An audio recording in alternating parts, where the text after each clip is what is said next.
Hello and welcome to a brand new edition of Smart Money. Now, the theme of today's discussion is financial independence, which we all know is the status of having enough income or wealth sufficient to pay your living expenses without having to be employed or dependent on anyone. However, today we debate whether it's possible to achieve financial independence by 40, or is that a myth? And if it's a possibility, then what are the sources of passive income that I can generate to achieve complete financial independence by the age of 40? Well, our guests on the show today, we have Dilshad Billimoria, the Managing Director and Principal Officer and MF Advisor at Dilzer Consultants, and Mrin Agarwal, the Financial Educator and Director of Finsafe India. Women, welcome to the show. It's an all-women house today, so power-packed lineup, if I must say so myself. Dilshad, let me begin with you, right? First, we all know that financial independence should be your goal in volatile times like today. But what are the initial steps that need to be taken for someone to achieve financial independence early on in their life, say by the age of 40 or 45? Hi, Sonia. Thanks for having me on the show.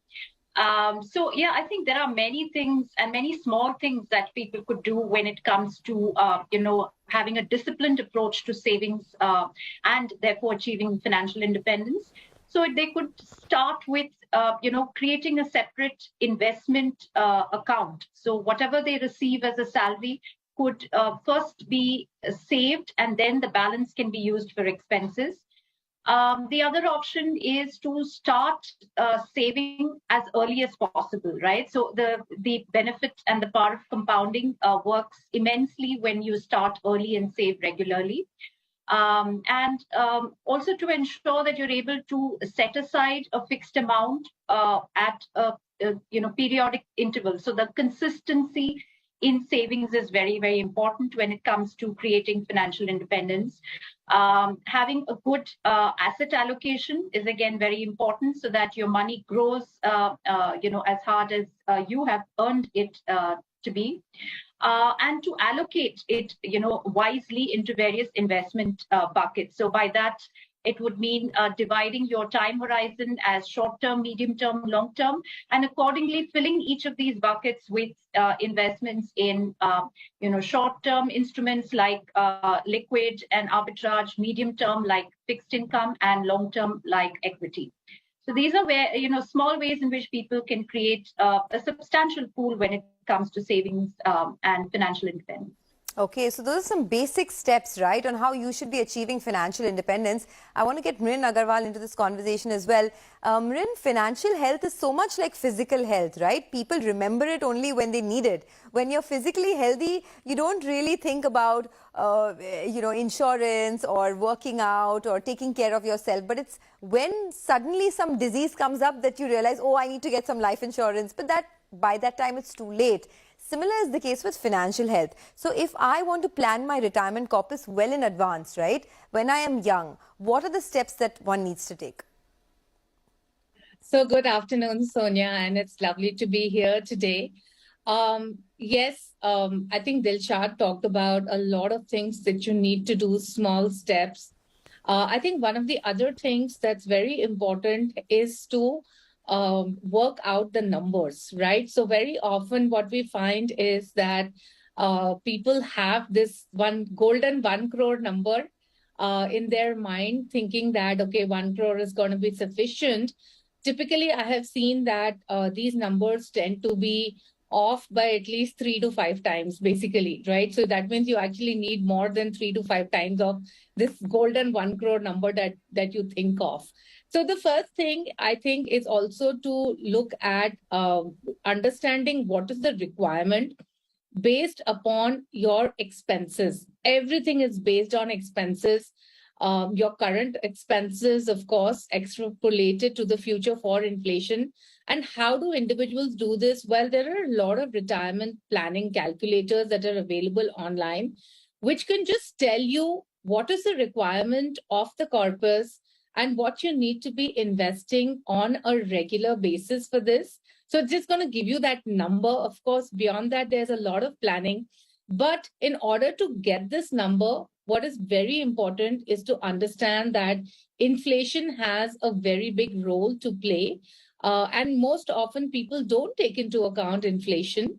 And of course, the other thing is estimating expenses correctly, because you might think that maybe your expenses might go down. That's not the case, because lifestyle expenses do tend to creep in as you grow older, and or they get replaced by other expenses, maybe like medical expenses. You also have to think about what you want to do during retirement, and especially if you're planning to retire at 40, you have a long journey ahead. So what are you going to do for the next 30, 40 years? You're going to need money for that as well, right? So take into account, what are your current expenses? What do you need money for? And of course, inflation. Use this calculator to figure out how much you need to be, how much corpus you need to have, and how much you need to be investing for that. Okay, I saw a very interesting plate and I want to get that up on the screen for our viewers as well, right? You spoke about that magical 1 crore number that everyone wants to reach by the time they retire. I have here a table that Mrin has put together for us. If you invest 25,000 rupees every month, that's the amount that you need to invest. A measly return rate, I mean, this is a base case return rate, I guess, that they're looking at, 6%. After 20 years, you'll have a corpus of over 1 crore. And if you look at a return rate of 10%, which I guess most equity funds do give you, after 20 years, you'll have almost a 2 crore corpus. So, Dilshad, I want to get you on this. This is, of course, the table that Mrin has put forward for us. Is it as simplistic as this? If I invest 25,000, say when I start working at the age of 21, right? Is that the kind of corpus I can generate 20 years from now? Your views? Yeah, I think the most important point is the R in all this calculation, which is the rate of return, which is what Mrin was showing.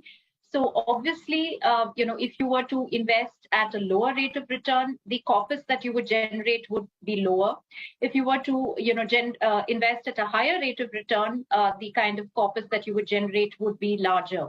So I think in the compounding calculation and in the entire retirement formula calculation, the very crucial point are R and N. R stands for the rate of return and N is the number of years. And both being higher are always better for you. Okay, all right. In fact, we're getting a lot of queries live, so I just wanted to get some of them on board and address them with our experts. Sumit Vyas has just written into us. He asks us, he wants to know how much of a corpus does he need for retirement 15 years from now in order to live comfortably in a city like Mumbai. Now, this assumes importance, right, Mrin? Because living in Mumbai is an expensive affair. You have to take into consideration inflation as well. We don't know his age. We don't have any idea of what his annual income is. But just ballpark, would you want to help him with his query? Yeah, well, again, a lot of it depends on expenses. Is there going to be rent or does he live in his own house? Let us just assume that he needs the money after 15 years. He plans to retire after 15 years. And from there on, he wants to plan for a 20-year period. Let us assume that maybe if he's having expenses of 1 lakh rupees, current expenses of 1 lakh rupees, and assuming inflation at 5% and return on investment at 8%, he's looking at a retirement corpus of 4.5 crores. So that's the amount that you can look at, provided your expenses are 1 lakh rupees. Okay. Dilshad, what about you? What would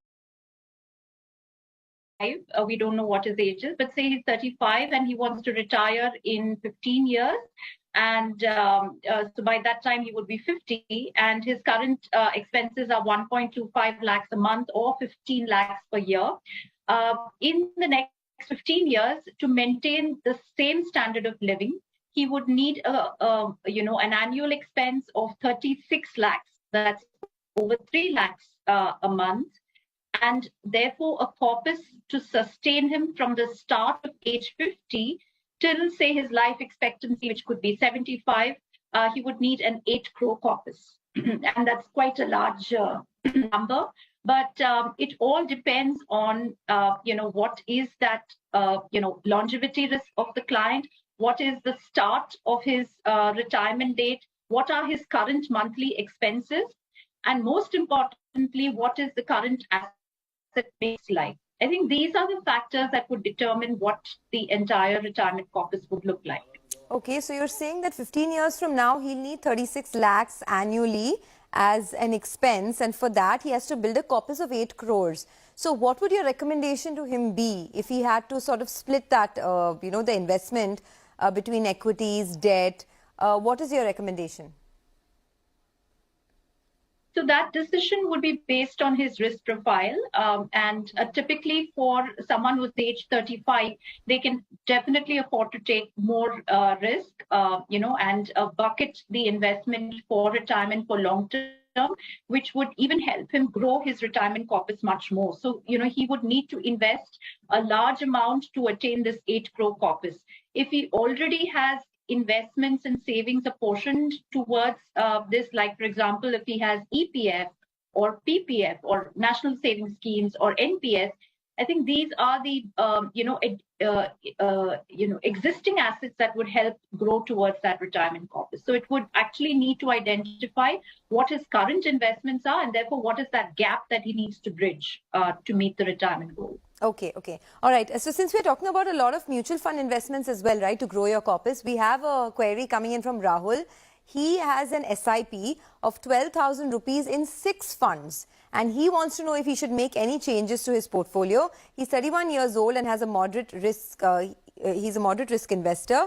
So he has funds. There's Axis Blue Chip, there's Mirae Emerging, there's Parag Flexi Cap, L&T Mid Cap, SBI Small Cap and ICICI Multi Cap. Any changes required in this portfolio? Now, Mrin, your views on this. Does this portfolio look okay to you? Do you think he has too many funds? Because that seems to be another issue as well, right? You duplicate stocks by accumulating too many funds. Your views on that? I think it's fine. Because he's got a good spread of small cap, mid cap, multi-cap funds as well. So I think it's fine, but certainly he should not add on any more funds. And what is very important is that for any further investments, he should stick on to these funds. Of course, we don't know what is the sort of mix between these funds. So that's also important. Like, there's no point in having a very small amount in just one fund and then a lot of money concentrated towards one fund. So I'm hoping that it's a good spread. All right. Well, let's do one thing. Let's slip into a quick break, but we'll be taking many more of your queries on the other side. Keep writing to us. We'll come back with our guests in just a bit. Stay tuned.